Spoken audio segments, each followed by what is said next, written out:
गणतंत्र दिवस पर हम उन शहीदों को याद कर रहे हैं जिन्होंने देश के लिए जान कुर्बान कर दी है। वो देश के लिए लड़े और देश की हिफाजत के लिए ही उन्होंने अपना सब कुछ कुर्बान कर दिया। दास्तान उन अमर शहीदों की है जिन्होंने देश के लिए ही अपने प्राणों की आहुति दे दी और अब उनकी शहादत के बाद किस हाल में उनका परिवार है, ये जानने की कोशिश की है एबीपी न्यूज ने। देखिए हमारी ये खास रिपोर्ट अमर शहीद। अमर शहीद। गांव की सड़कें, आस पड़ोस, घर, सब कुछ तो वैसा ही है। बिखर गई है तो सिर्फ जिंदगी।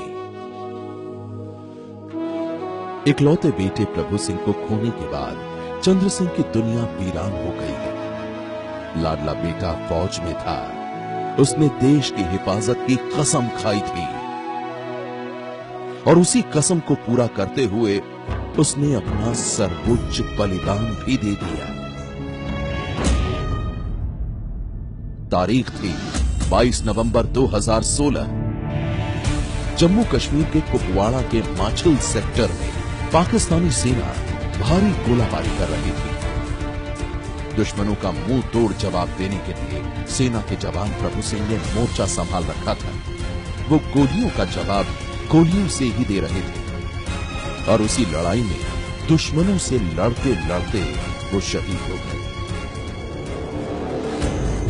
घर का इकलौता चिराग देश की आन बान और शान के लिए कुर्बान हो गया।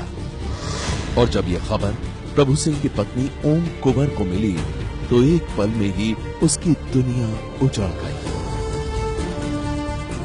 ओम कंवर के मुताबिक एक दिन पहले ही प्रभु ने उनसे बात की थी, लेकिन तब वो ये कहां जानती थी कि एक दिन बाद ही सब कुछ खत्म हो जाएगा। कहते थे कि आज इतने वहाँ पर शहीद हो गए, आज मैं भी जाऊंगा, एक बार गोली खाऊंगा, कुछ भी नहीं ऐसे को। तो आप उनको समझाते थे? मैं भी कहती मैं कि थोड़ा पीछे रहना, घर का भी ध्यान रखो, देश की सेवा सभी करते हैं। तो क्या कहते थे जवाब में? कि घर की सेवा तो करूंगा ही करूंगा, देश के कब काम आऊंगा। प्रभु सिंह की पत्नी ओम कंवर के मुताबिक आखिरी बार बात करते हुए इन्होंने पति से कहा था अपना ख्याल रखना, लेकिन प्रभु ने कहा था खुद से पहले देश का ख्याल रखना है। और इसी वादे की खातिर वो वतन की हिफाजत में मर मिटे। पति की शहादत पर ओम कंवर को फक्र तो है, लेकिन पति के बिना जिंदगी पहाड़ सी हो गई है। गोद में 1 साल की बच्ची है और सामने है सूना संसार।